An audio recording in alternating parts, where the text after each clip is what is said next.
안녕하세요, 여러분. 칠지구 한정훈 목사입니다. 오늘은 마태복음 6번째 강의 시간을 우리가 갖도록 하겠습니다. 오늘은 7장과 8장을 다 한 번에 진행하려고 합니다. 근데 이 내용 하나하나를 한 구절을 다 다루진 않겠지만 이 7장과 8장이 말하고자 하는 그 핵심들을 짚어서 그것을 집중적으로 다뤄보려고 합니다. 먼저 마태복음 7장 다룰 텐데요. 7장은 산상수훈이 마무리되는 장입니다. 소위 말하는 산상수훈은 예수님께서 산에 올라가서 제자들과 무리들에게 복음을 전파하신 그 가르침을 집대성해 놓은 내용들인데요. 그게 바로 5, 6, 7장을 가리켜서 산상수훈이라고 말합니다. 그 5, 6, 7장의 가르침, 예수님의 그 가르침의 내용들의 묶음을 이제 마무리하는 게 이제 7장, 오늘 우리가 초반부에 할 내용인데요. 이 7장의 포인트는 저는 그 비판하지 말라라는 예수님의 가르침에 먼저 우리가 집중해야 한다고 생각합니다. 7장 1절에서 6절 부분에 보면 남을 비판하는 것을 예수님께서 경계하시면서 비판하거나 헤아리는 일을 중지하라라고 말씀하시죠. 근데 여기서 비판이라는 단어로 번역된 그리스어 원어는 크리노라는 단어인데요. 크리노, 영어로는 이제 크리틱을 이제 비판, 비평 이렇게 말하죠. 근데 크리노라는 단어가 굉장히 많은 뜻을 갖고 있더라고요. 보니까 판단하다, 혹은 생각하다, 혹은 이것과 저것 사이에서 고민하다가 이것을 결정하다, 뭐 이런 내용들을 갖고 있어요. 그래서 비판이라는 내용 자체가 나쁜 뜻이 아니에요. 이 나쁜 뜻이 아닌데 왜 이거를 하지 말라고 하는 것인지 좀 의아할 수 있습니다. 비판하지 말라. 그럼 뭐 생각하지도 말고 뭐 결정하지도 말고 아무런 판단도 하지 말라라는 뜻인가? 그러면 우리가 어떻게 살라는 것인가? 좀 의아하죠? 근데 여기서 이 비판하지 말라라는 단어를 어떻게, 이 명령을 어떻게 해석할 것인지 곰곰이 이제 생각해 보니까 비판 자체가 나쁘다는 게 아니라 이 비판의 방향성을 말하는 것이다 라는 생각이 들어요. 이 비판의 목적, 동기, 방향성을 다시 한번 생각해 보라라는 겁니다. 그러니까 이 같은 단어인 크리노라는 단어가 방향성이 남을 공격하고 남을 무시하고 짓밟는 방향으로 쓰일 수 있고, 같은 단어인 크리노가 남을 격려하고 세워주고 그의 장점을 부각시키고 칭찬하는 긍정의 방식으로도 쓰일 수 있거든요. 그러니까 예수님께서 지금 말씀하시는 비판하지 말라고 할 때의 크리놀은 부정적인 방향성을 가지고 상대방을 평가하거나 비난하지 말라, 그런 의미로 우리가 좀 더 해석해 볼 수 있지 않겠나 생각을 합니다. 그러니까 이것은 비판하지 말라, 아예 생각하지 말고 아예 비평 자체를 하지 말라라는 게 아니라 비판하려거든 잘 생각해서 해라. 그러니까 이것은 바로 뒤에 이어지는 황금률하고도 연결되는 건데요. 7장 12절에 보면 그러므로 무엇이든지 남에게 대접을 받고자 하는 대로 너희도 남을 대접하라. 이것이 율법이요 선지자니라. 자, 이게 바로 소위 말하는 황금률입니다. 모든 율법과 선지자, 성경과 모든 도덕 가르침을 총괄해서 한마디로 규정할 수 있는 그 법칙 같은 것이 바로 황금률인데, 이 황금률만 지킬 수 있다면 율법과 선지자와 도덕 법칙들은 필요가 없다는 겁니다. 왜냐하면 내가 대접받고 싶은, 나는 사람들이 나를 이렇게 인정해주고 칭찬해주고 대접해주기를 원하잖아요. 모든 사람에게 그런 마음의 밑바탕에 그런 것이 있거든요. 욕구가. 그런 욕구를 갖고 있는 게 우리의 본능이라면 똑같이 남에게도 그렇게 대해주게 되면 이 세상의 모든 문제는 사라지게 된다는 거죠. 그런데 왜 이게 안 되냐면 내가 대접받고 싶은 마음은 나에게 있지만 또 내 마음 한편에는 남을 깎아내리고 무시하고 좀 남을 폄하함으로써 내가 부각되고 싶은 욕망이 있거든요. 바로 그러한 잘못된 욕망이 드러나지 않게끔 계속해서 우리가 밟아주고 계속해서 그런 부분을 깎아내야 하는 것이 우리 그리스도인이 해야 할 중요한 실천 덕목이라고 말할 수 있습니다. 그래서 내 눈에는 들보가 들어있는데, 들것이 들어있는데, 상대방의 눈에는 작은 티밖에 없는데도 불구하고 내 눈에 들보는 보지 않고 상대방의 눈에 있는 그 작은 티를 아주 역겨워하고 혐오하면서 그것을 비난하는 것이죠. 속담에 똥 묻은 개가 겨 묻은 개를 나무란다라는 것처럼 인간의 본성이 그런 것 같아요. 인간의 본성이 남을 칭찬하고 나보다 잘하는 부분들을 이렇게 세워주는 거는 극도로 싫어하고, 나보다 못하거나 나보다 약한 부분들을 막 깎아내리고 후비는 것은 아주 좋아하고 그 즐거워하는 게 인간의 그 아주 악한 본성 중에 하나라고 생각을 합니다. 그런데 이 본성의 문제, 인간의 본성의 문제, 인정받고 칭찬받고 또 사랑받고 싶은 본성과, 그리고 상대방보다 내가 더 뛰어나고 상대방과 경쟁해서 이기고 싶고 저 사람보다 더 앞서고 싶다라는 그 본능, 이 두 본능이 계속해서 이제 충돌하고 긴장하면서 우리 안에서 싸우는데, 예수님께서는 지금 그렇게 말하는 거예요. 부정적인 의미의 비판을 하지 말라. 남을 깎아내리고 남을 폄훼하고 남을 무시하고 짓밟는 의미의 비판을 하지 말고, 그렇다면 반대로 좋은 의미의 비판은 하라는 것으로 이해할 수 있어요. 그러니까 비판이라는 용어 자체가 나쁜 용어가 아니라니까요. 평가하는 것, 좋은 의미의 비판을 할 수 있는 겁니다. 크리노. 바로 저 사람의 숨겨진 장점, 그리고 저 사람의 어떤 우리가 진정으로 인정해 줄 수 있을 만한 아주 귀한 부분들을 적극적으로 변호해주고 칭찬해주고 드러내주고, 사람들에게 바나바처럼 다른 사람들을 소개해주고 같이 이 공동체나 구역 가운데 함께 할 수 있게끔 인도해주는, 그래서 그 사람을 띄워주는 거죠. 소위 말해서 계속해서 그 사람을 띄워주는. 자, 이런 게 잘 나에게 손해가 될 것 같지만, 왜냐면 저 사람을 내가 띄워주고 나는 뒤로 물러나는 것 같지만 그렇지 않아요. 여러분 잘 아는 유재석 같은 MC, 그 사람이 유재석이 MC계에 굉장히 지존으로 불리는 이유가 무엇입니까? 그 유재석과 함께하면 누가 옆에 게스트로 오든지 그 사람이 살아난다는 거예요. 그 사람을 띄워주고 칭찬해주고 아주 빛이 나게 해주면서 동시에 그 MC인 유재석도 빛이 나는 거거든요. 그러니까 사람들이 그런 것들을 보고 인정해요. 그러니까 남을 제대로 칭찬해주고 남의 숨겨진 재능들을 제대로 부각시켜줄 수 있는 사람은 정말 그 사람도 빛나게 돼 있다는 것이고, 그게 예수님의 원리예요.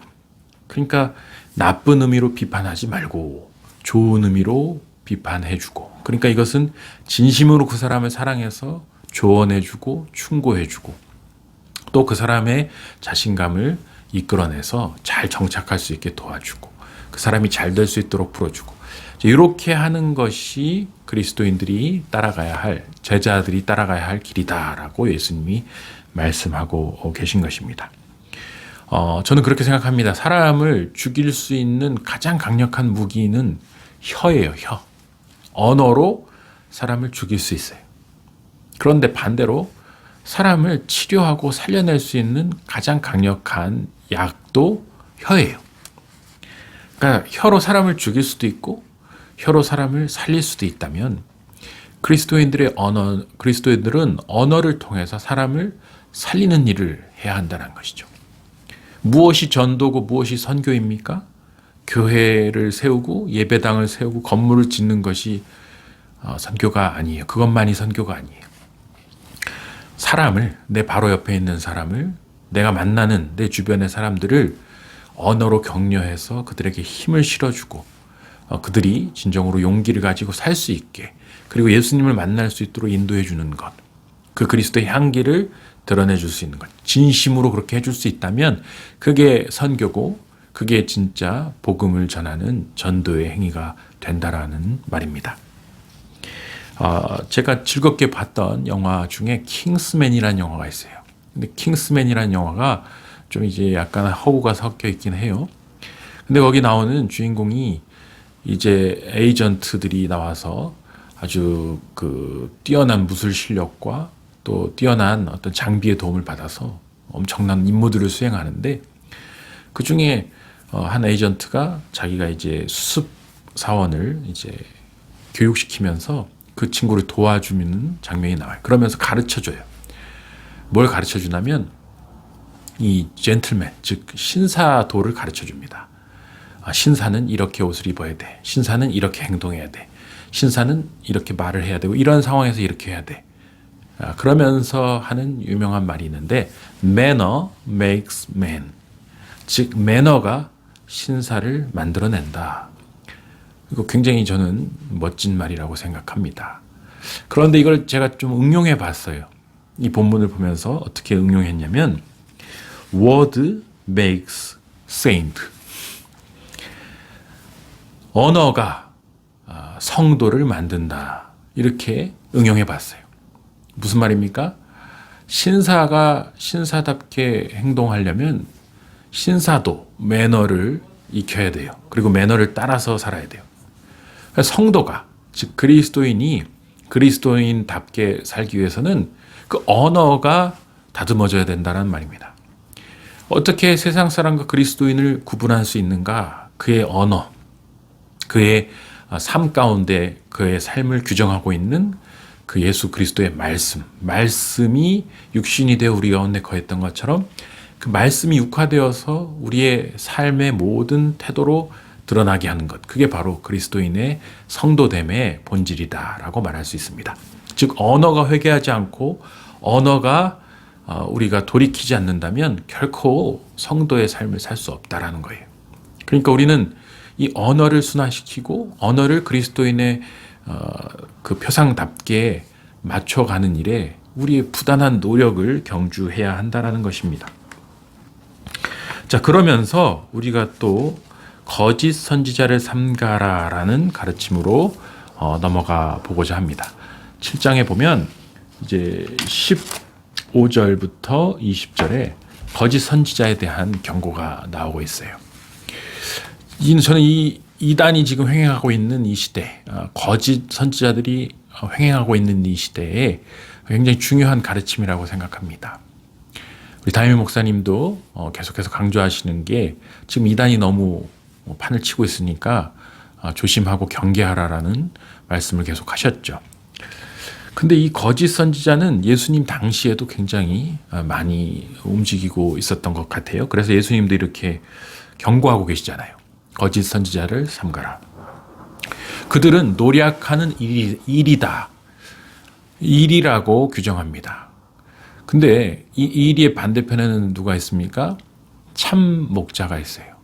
거짓 선지자는 거짓 목자, 이리 같은 양을 실제로는 지키는 게 아니라 약탈해 먹는 그런 악한 목자고 참 목자는 예수님이신데 참된 목자는 양을 위해서 자기 목숨을 바친다라고 예수님이 말씀하시잖아요. 그러니까 거짓 선지자는 이 시대에 거짓 가르침을 주는 거짓 목자를 말합니다. 그리고 소위 말하는 사꾼이죠. 그리고 이단, 사기꾼 이렇게 말할 수 있는데요. 사꾼의 특징이 무엇입니까? 내가 예를 들어 근무 시간이 요 시간이고 요 시간을 채우면 그만큼의 페이를 받으면 그만이. 그리고 내 주어진 그 책임의 범위, 권한 범위 밖의 것들은 신경 쓰지 않습니다. 내 받을 것만 받으면 돼. 나머지는 양들이 뭐 굶어 죽든 병에 걸렸든 아파하든 관심 없어요. 내 주어진 시간만 채우면 되는 그게 사꾼이. 그리고 한 걸음 더 나가서 이단의 괴수들은 어떻게 하느냐. 양을 쥐어짜서 자기의 이익을 착취하죠. 자기의 이익을 위해서 양을 착취하는 것이 거짓 선지자예요. 그것이 우리가 이단들의 깊은 핵심 층부로 들어가 보면 그런 짓들을 하고 있거든요. 성도들을 쥐어짜고 또 그들을 파멸에 이르게 하면서 사실 자기의 배를 불리고 있는 그런 잘못된 이단 단체들이 많이 있다란 말이에요. 그래서 그런 것들을 구별해내야 되는데 이걸 어떻게 구별하느냐? 아주 중요한 기준을 주님께서 말씀해 주시죠. 그들의 열매로 그들을 알지니 16절에 나오듯이 그 열매를 보면 그가 참된 목자인지 거짓 선지자인지 알 수 있다는 거예요. 이 열매라는 것은 무엇입니까? 그 언어와 삶이 그리스도의 가르침대로 일치하는 것. 그러니까 이것을 제대로 보고 이것이 진짜 목자의 가르침인지 진짜 제대로 된 교회의 가르침인지를 구분해서 그를 따르든지 버리든지 해야 한다라는 것을 주님이 우리에게 명령하고 계신 거예요. 그러면서 한 가지 또 중요한 기준점을 주십니다. 나더러 주여 주여 하는 자마다 다 천국에 들어가는 게 아니다. 입으로 예수 그리스도를 구주로 고백한다라고 하면서 성경을 가르치고 또 입으로 예배드리고 찬양한다고 해서 그들이 다 진짜 목자라고 할 수 없다라는 거예요. 또한 기적적인 사건들, 병자를 치료하고 귀신을 쫓아내고 권능을 행하고 기적적인 사건들을 많이 행한다고 해서 그들이 진짜 목자라고 할 수 없다라는 거예요. 이거 굉장히 중요한 가르침입니다. 오늘날 많은 사람들이 신비주의적인 어떤 기적을 쫓아서 가는 것을 보게 됩니다. 기존 교회에는, 정통 교회는 이런 게 없다. 그런데 저기 진짜 살아있는 교회에는 아주 뜨겁고 아주 영적인 체험을 할 수 있고 아주 기적적이고 신비적인 현상들이 일어난다라면서 혹하는 경우들을 많이 보게 돼요. 특히 예언 사역을 하는 교회에 가서 어떤 무당에게 내 미래를 듣고 싶어 하는 마음을 가지고 가서 듣듯이 내 미래에 대한 일들을 물어보고 내가 어떻게 해야 되는지를 물어보고 그래서 직통계시로 가르침을 듣고 막 따르는 모습들을 보게 돼요. 교회의 이름으로 행해지는 그런 모임들을 저도 많이 봤어요. 실제로 가서 보기도 하고 경험을 많이 했습니다. 그런데 저도 헷갈렸던 게 바로 그거예요. 이 도대체 이단 집회에서 어떻게 기적적인 치유의 사건들이 일어나지? 이단 집회에서 어떻게 귀신이 쫓아나는 일들이 일어나지? 이단 집회에서 어떻게 이렇게 뜨겁게 부르짖어 기도하는 일들이 일어나지? 여기 분명히 이단인데 어떻게 이런 일이 가능하지? 자, 예수님이 근데 여기에 분명히 얘기해 주셨더라고요. 주의 이름으로 수많은 권능을 행했다고 해서 그것이 나의 뜻이라고 할 수는 없다. 오히려 예수님이 뭐라고 하십니까? 불법을 행하는 자들아 내게서 떠나가라. 23절에 보면 이 불법을 행하는 자들이라고 규정하세요.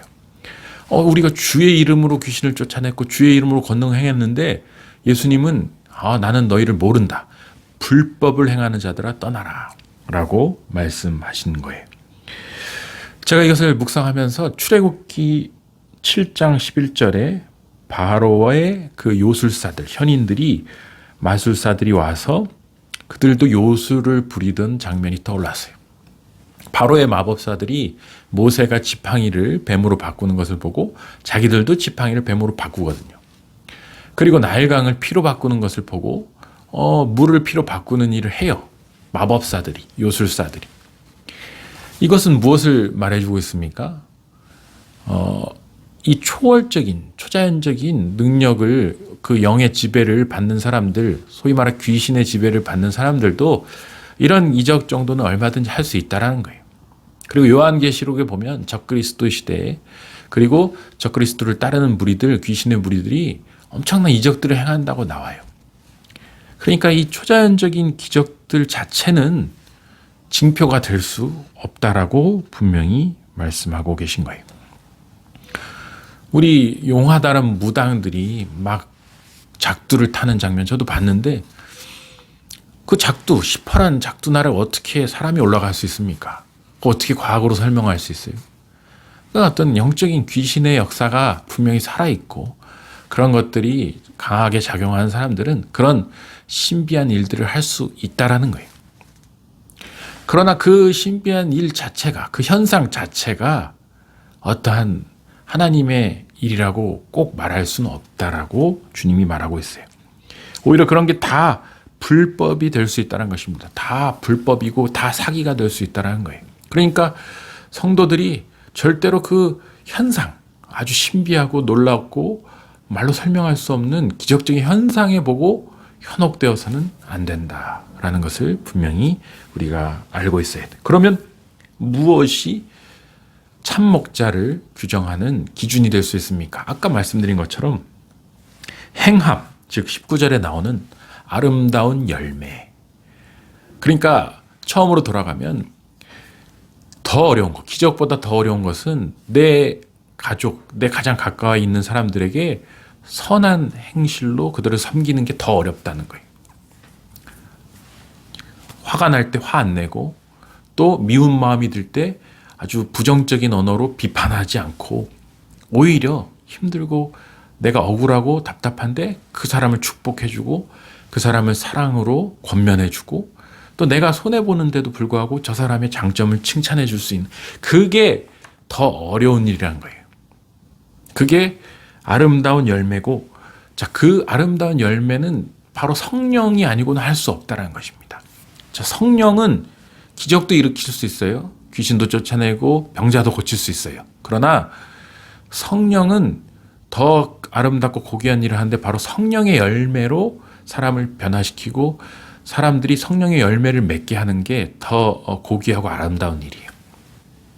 그런데 귀신은 엄청난 기적은 행할 수 있는데 절대로 할 수 없는 게 있어요. 그건 바로 성령의 열매는 맺을 수가 없어요. 귀신은 선한 행동을 할 수가 없거든요. 귀신은 거짓의 아비이기 때문에 반드시 살인하고 미워하고 죽이고 파괴하는 일은 할 수 있어도 성령의 열매를 맺는 것은 귀신이 할 수 없어요. 그렇기 때문에 구별이 가능한 것입니다. 수많은 기적을 일으켜도 그것이 껍데기일 수 있는 것이 그 귀신의 사역이라면. 그러나 아무 기적이 일어나지 않아요. 뭐 아무 일도 일어나지 않아요. 심지어 뭐 아프리카 선교사로 갔는데 한 명도 전도 못했어요. 10년 동안. 그런데 그 선교사님을 통해서 10년 동안 그 성령의 열매들이 맺히고 있다면 분명히 성령이 거기서 일하고 계시고 반드시 하나님의 때에 엄청난 열매들이 맺히는 역사가 일어난다는 거예요. 그러니까 여러분 말만 번지르르 하고 어떤 겉의 외관만 대단한 것에 현혹되지 마시고 반드시 주님이 경고하신 것처럼 거짓 선지자들이 이 시대에 점점 더 많아지고 있고 우리들을 정말 이리처럼 뜯어먹으려고 하는 그런 거짓의 무리들이 있다라는 사실을 분명히 인지하면서 주님, 선한 목자이신 주님이 우리를 바르게 인도해 주시기를 기도하면서 잘 분별해서 따라가야 한다라는 것을 기억해 주시기 바랍니다. 그러면서 이제 7장이 마무리됩니다. 7장의 모든 산상순의 가르침들이 이렇게 마무리되면서 결국은 제가 볼 때 7장의 산상순의 모든 핵심들은 바로 그 황금률, 내가 대접받고 싶은 대로 남을 대접하라. 그리고 선하고 아름다운 열매들을 맺으라. 이것으로 귀결된다라고 말할 수 있겠습니다. 그리고 이제 8장으로 넘어가는데 8장은 이제 치유의 기적들로 가득합니다. 아주 예수님께서 나병 환자도 치유하시고 백부장의 하인도 치유하시고 베드로의 장모도 치유하시고 귀신 들린 가다라 사람도 치유하셔요.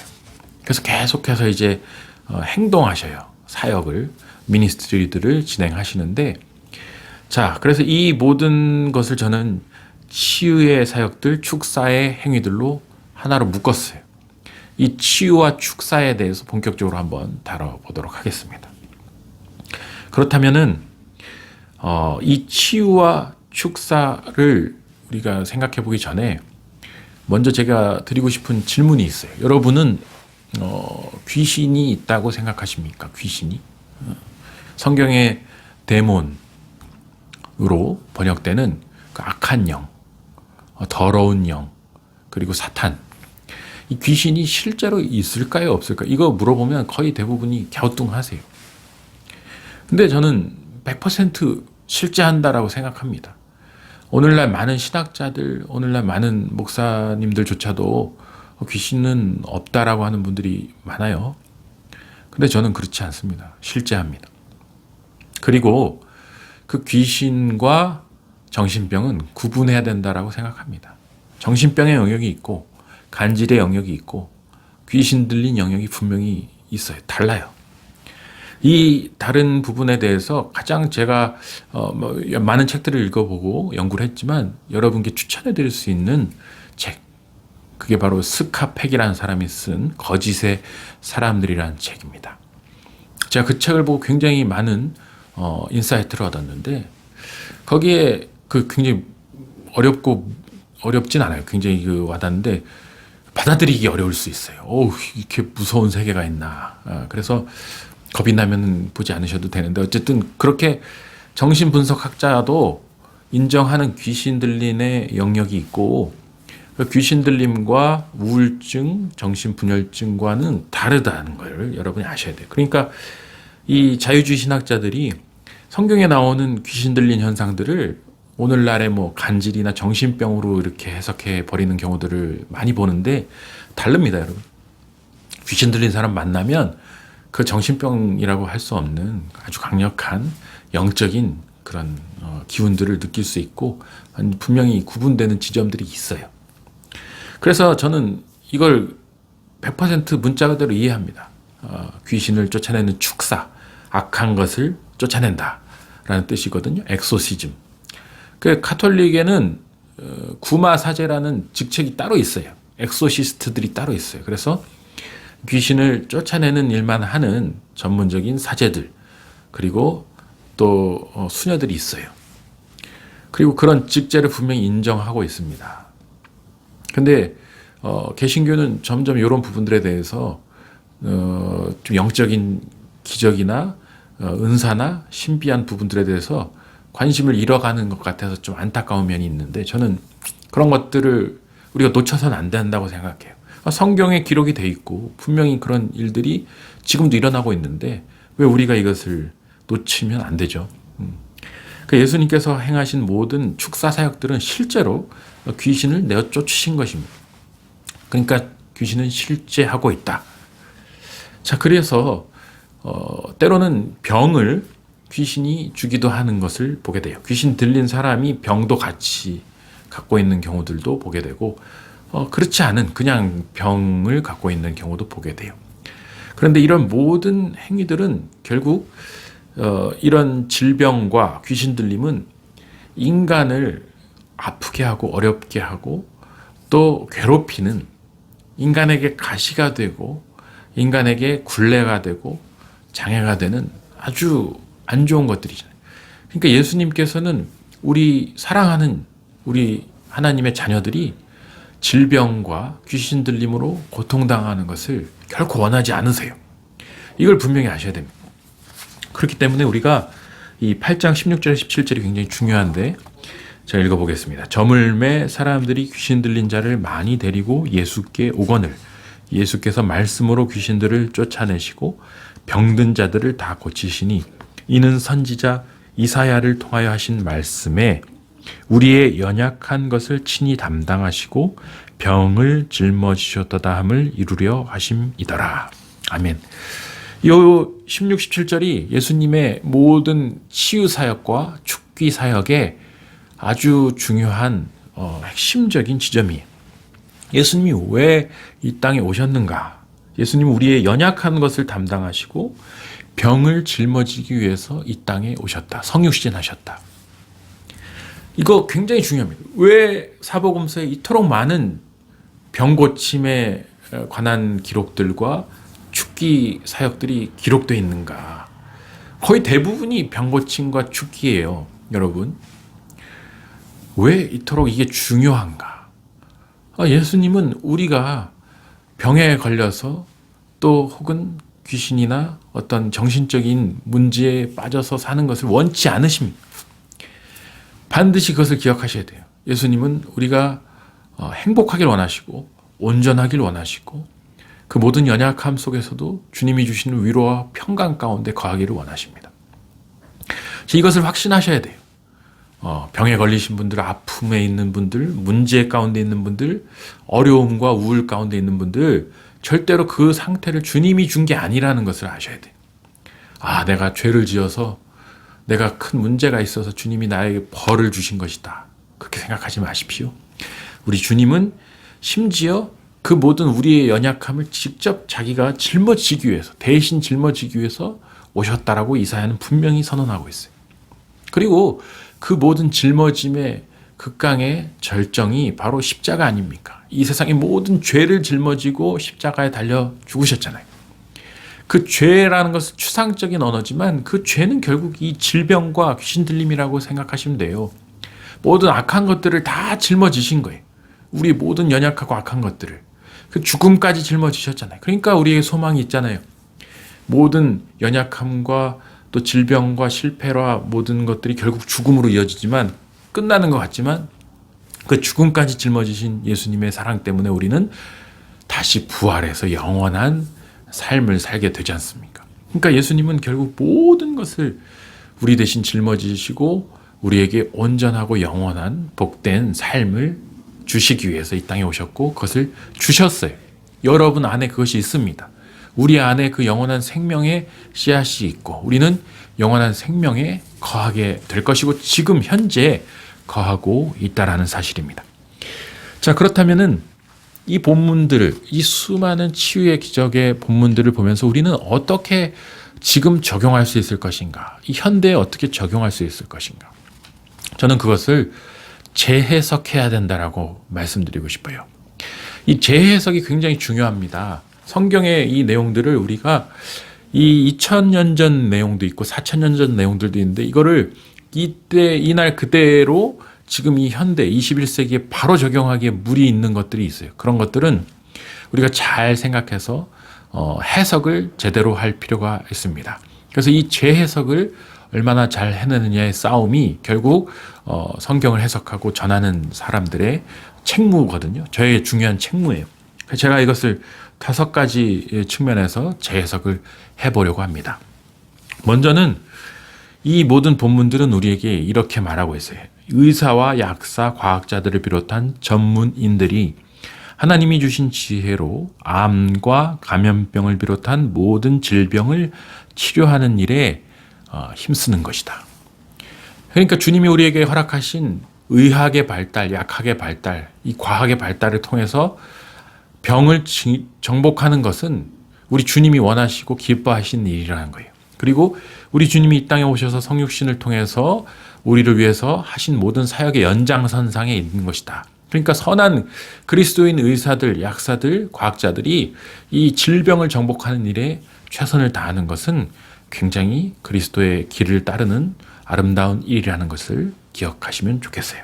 두 번째로는 정신과 의사와 상담가를 비롯한 그리스도인들이 우울증과 정신병을 비롯한 모든 정신적이고 영적인 균열 상태를 치료하는 일에 힘쓰는 것이다.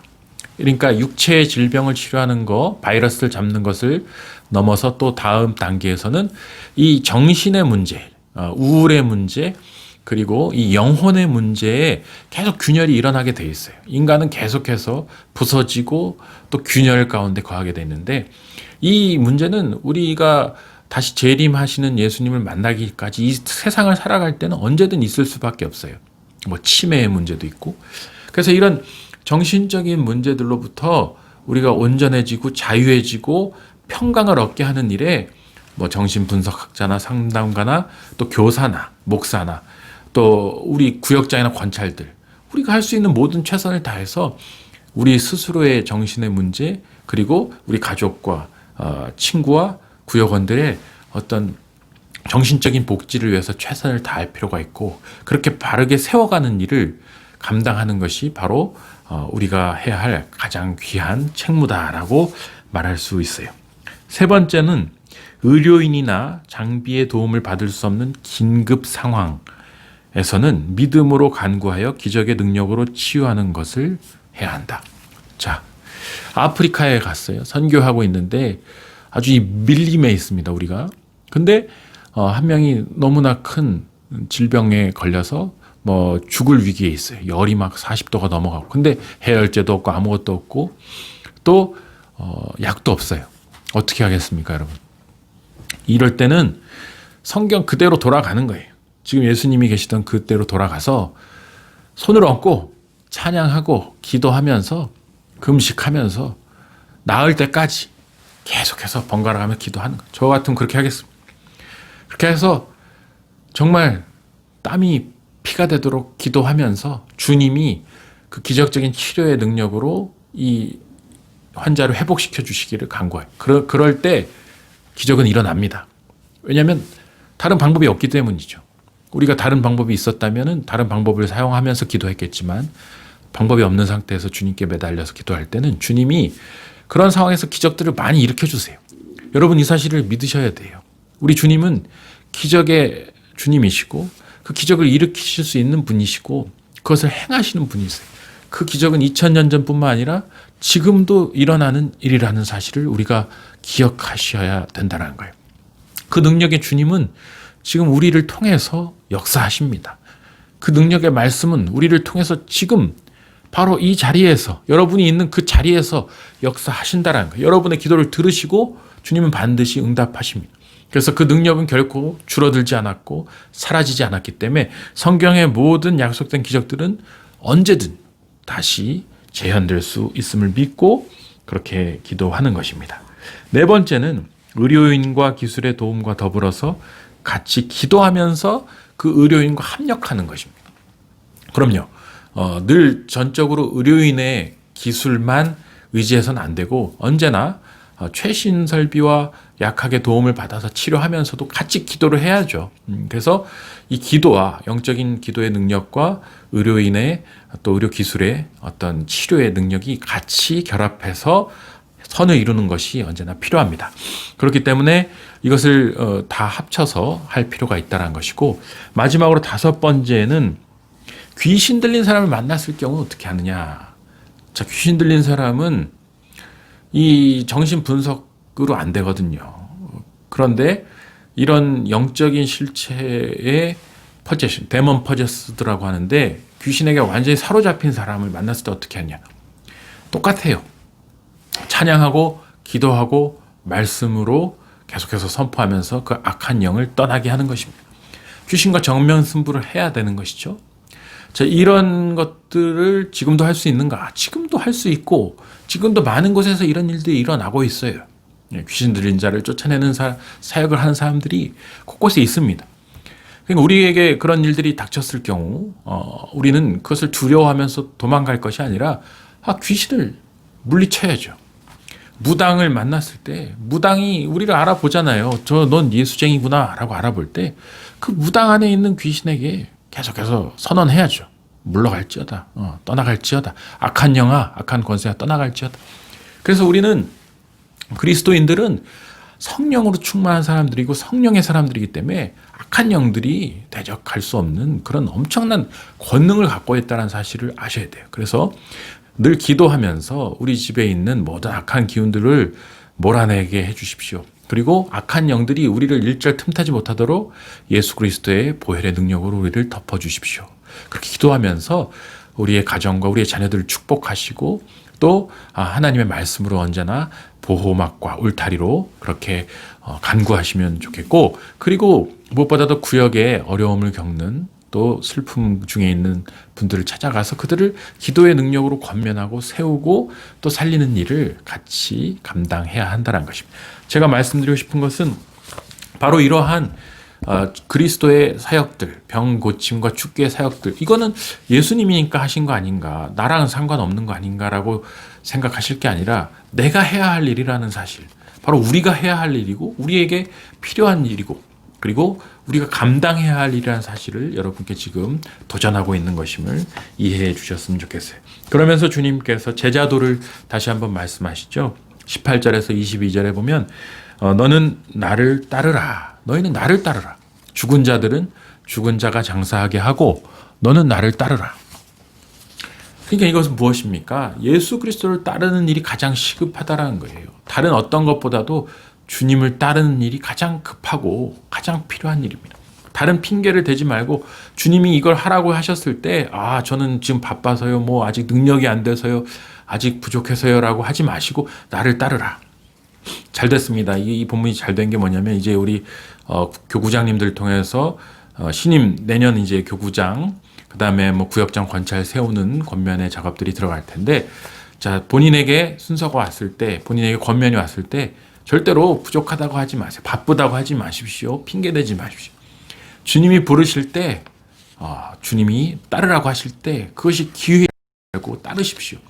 얼마나 귀한 기회입니까? 섬길 수 있다는 것이 쓰임 받을 수 있다는 것이 그리고 내가 필요한 곳에 가서 아까 말씀드린 이 모든 제자도를 실천할 장이 생긴다는 것이 얼마나 귀합니까? 거룩한 부담을 가지고 헌신의 자리에서 최선을 다할 때 주님이 그것을 통해서 내 믿음도 키우시지만 나를 통해 엄청난 열매들을 맺게 하실 것을 기대하실 수 있기 바랍니다. 마지막으로 바람과 바다도 순종케 하시는 주님, 바로 23절에서 27절까지 말씀인데요. 우리 주님께서는 바람과 바다도 잠잠케 하시는 분이시라는 것은 자연 만물도 우리 예수님의 명령을 따르고 순종한다는 것을 말해요. 근데 자연 만물이 따르는 것은 창조주 하나님이나 할 수 있는 것. 근데 예수님이 창조주 하나님이신가? 맞습니다. 우리 주님은 창조주 하나님이시에요. 왜냐하면 삼위일체시잖아요. 성부, 성자, 성령은 삼위일체십니다.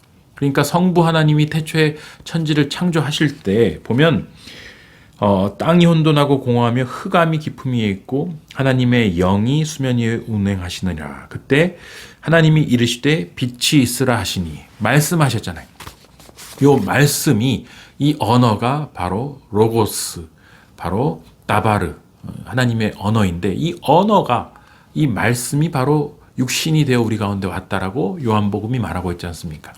하나님이 태초에 천지를 창조 행위를 진행하실 때 하나님의 영은 수면 위에 있고 즉 성령은 전체의 그 혼돈을 품고 있었고 하나님은 명령하셨고 말씀이 일하셨는데 그 말씀이 바로 예수 그리스도시고 그 말씀이신 예수 그리스도께서 육신으로 이 땅에 오셨다. 그러니까 그 말씀이신 예수 그리스도의 명령에 바람과 바다도 순종하더라.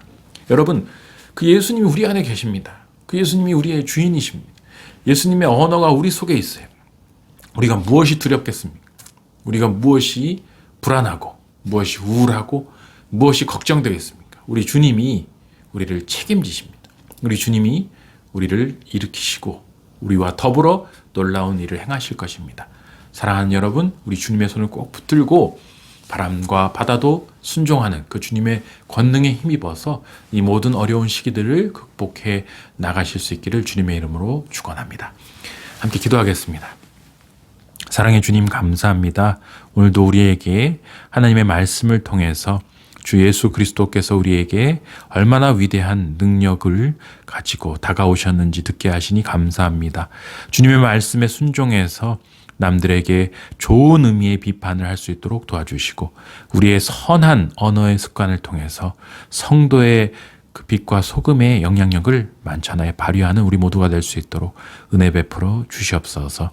주님, 우리 가운데 어렵고 힘든 가운데 있는 분들이 있습니까? 치유하여 주시고 모든 어려움으로부터 건져주셔서 주님의 빛을 드러내는 복된 삶을 살 수 있도록 우리를 지켜 보하여 주시옵소서. 오직 주님께 영광이 되는 삶을 살기를 간절히 소망하오며 감사드리며 예수님의 이름으로 기도합니다. 아멘. 여러분, 강의 마쳤습니다. 한 주간도 평안하시고 다음 주에 뵙도록 하겠고요. 우리 구역장 관찰 교구장님들은 이후에 줌에서 만나서 또 교제 나누시겠습니다. 한 주간도 평안하세요.